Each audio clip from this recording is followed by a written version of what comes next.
নমস্কার বন্ধুরা, মিষ্টুস kitchen and ব্লগে আপনাদের আরও একবার স্বাগত জানাই। আমার আজকের রেসিপি জ্যান্ত দেশি কাতলা মাছের ঝোল। কাতলা মাছ দিয়ে অনেক রেসিপি আমরা করে থাকি।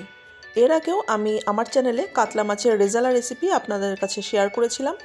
আপনারা যদি সেই ভিডিওটি না দেখে থাকেন তাহলে এই ভিডিওর নিচের ডেসক্রিপশানে আমি লিঙ্কটা দিয়ে দেবো, আপনারা চাইলে দেখে নিতে পারেন। আসুন বন্ধুরা, দেরি না করে দেখে নেওয়া যাক আমার আজকে এই কাতলা মাছের ঝোল রেসিপিটি বানানোর জন্য আমি প্রথমে একটি মশলা তৈরি করে নেব। তার জন্য একটি মিক্সিং জার নিয়ে তার মধ্যে দিয়ে দিলাম 1 চামচ গোটা জিরে, হাফ চামচ ধনে গুঁড়ো, দিয়ে দিচ্ছি 2 ইঞ্চি আদার টুকরো আর 5টা কাঁচা পাকা লঙ্কা, 1 চামচ চারমগজ, ছোট 3-4 টুকরো দারচিনি, 5টা এলাচ আর 5টা লবঙ্গ। তারপর সামান্য একটু জল দিয়ে একটা মিহি পেস্ট তৈরি করে নেব। এবার আমি মাছগুলোকে ভাজার জন্য আমি কড়াইয়ে দিয়ে দিলাম বেশ কিছুটা পরিমাণ তেল। আমি আগে থেকেই কাতলা মাছের টুকরোগুলো খুব ভালো করে ধুয়ে নুন, হলুদ আর তেল দিয়ে মাখিয়ে রেখেছিলাম। এবার তেলটা গরম হওয়া পর্যন্ত অপেক্ষা করব। তেলটা গরম হয়ে গেলে আমি এক এক করে মাছগুলোকে দিয়ে দেব। মাছগুলোকে আমি খুব বেশি লাল করে ভাজবো না, হালকা লাল করে ভেজে আমি মাছগুলোকে তুলে নেব।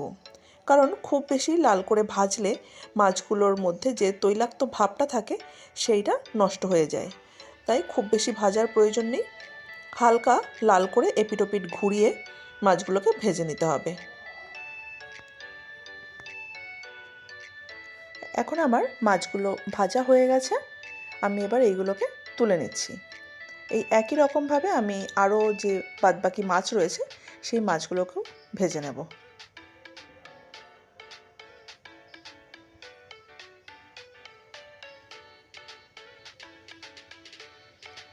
দেখুন বন্ধুরা, এইভাবে আমি সমস্ত মাছ ভেজে নিয়েছি।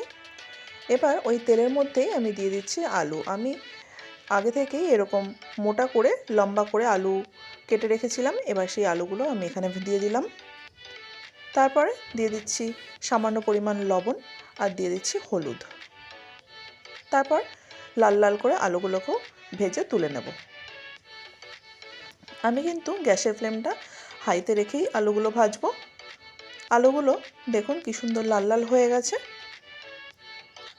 এবার আমি আলুগুলোকে তুলে নেব।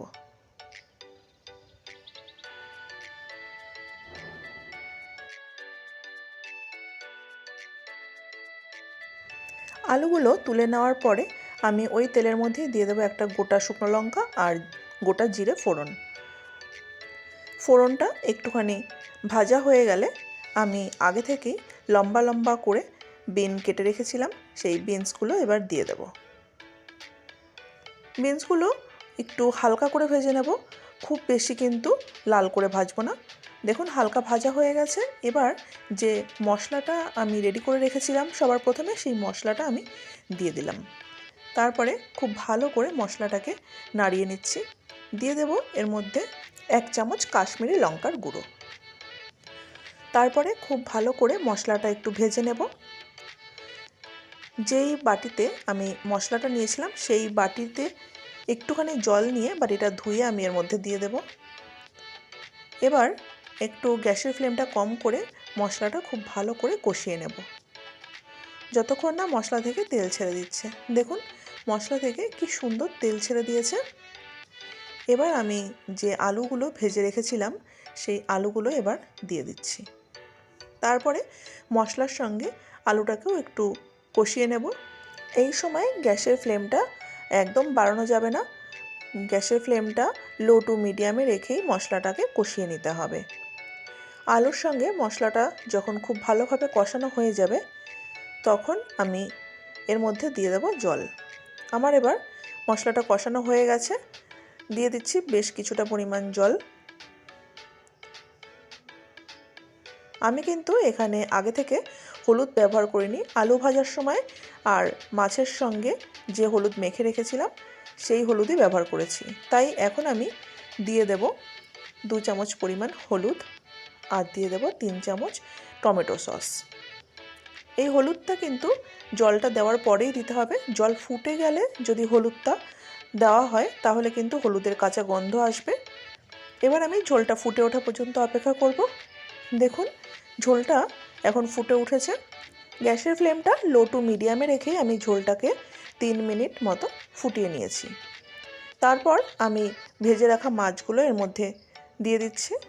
মাছগুলো দিতে দিতে বন্ধুরা আপনারা বলে ফেলুন যে আপনারা কে কোথা থেকে আমার এই ভিডিওটি দেখছেন, তবেই তো আমি আপনাদের সবাইকে ধন্যবাদ জানাতে পারবো। মাছগুলো দেওয়া হয়ে যাওয়ার পরে গ্যাসের ফ্লেমটা একটু লোতে করে দিয়ে আমি এই হাতার সাহায্যে মাছগুলোকে একটু ঝোলের মধ্যে ডুবিয়ে দিচ্ছি। তারপরে গ্যাসের ফ্লেমটা লোতে রেখেই আমি আরও 5 মিনিট মতো ঝোলটাকে ফুটিয়ে নেব।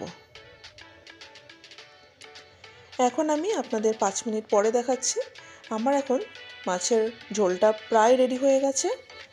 আমি দিয়ে দিলাম এখানে আর 1 চামচ পরিমাণ নুন, আর দিয়ে দিচ্ছি 1 চামচ ভাজা মশলার গুঁড়ো। এখানে আমি জিরে আর ধনেটা ভেজে সেই গুঁড়ো করা মশলাটাই দিয়ে দিলাম। এখন আমার কাতলা মাছের এই ঝোল রেসিপিটি অলমোস্ট ডান। আমি এইবার গ্যাসের ফ্লেমটা অফ করে আপনাদের একটি বাটিতে ঢেলে দেখাচ্ছি। দেখুন কালারটা কি সুন্দর এসেছে। আমার এই দেশি জ্যান্ত কাতলা মাছের ঝোল রেসিপিটি আপনাদের কেমন লাগলো অবশ্যই কিন্তু কমেন্ট বক্সে লিখে জানাবেন। আজকের রেসিপিটি আপনাদের ভালো লাগলে আপনারা যদি ফেসবুক পেজ থেকে রেসিপিটি দেখে থাকেন তাহলে আমার পেজটিকে ফলো করে দেওয়ার অনুরোধ রাখলাম, আর যদি ইউটিউব চ্যানেল থেকে রেসিপিটি দেখে থাকেন অবশ্যই চ্যানেলটিকে সাবস্ক্রাইব করে দেওয়ার অনুরোধ রাখলাম। পাশে থাকা বেল আইকনটি অবশ্যই ক্লিক করে রাখবেন নতুন নতুন রেসিপির আপডেট সবার প্রথমে পাওয়ার জন্য। আর আজকের ভিডিওটি ভালো লাগলে অবশ্যই কিন্তু ভিডিওটিতে একটি লাইক করে দেবেন, আর ভিডিওটি বন্ধুদের মধ্যে বা নিজের আত্মীয় স্বজনদের কাছে একটু বেশি বেশি করে শেয়ার করে দেবেন। এইভাবে কাতলা মাছের ঝোল রেসিপি আপনারা যদি বাড়িতে একবার ট্রাই করেন তাহলে এই ঝোলের স্বাদ কিন্তু আপনারা ভুলতেই পারবেন না। আর বাড়িতে বানালে কিন্তু অবশ্যই কমেন্ট বক্সে লিখে জানাবেন যে আপনাদের এই কাতলা মাছের ঝোলটি খেয়ে কেমন লেগেছে। আজকের মতো ভিডিওটি আমি এখানেই শেষ করছি। আবার আসবো অন্য কোনো নতুন রেসিপি নিয়ে। ততক্ষণ পর্যন্ত সবাই ভালো থাকবেন, সুস্থ থাকবেন। ধন্যবাদ।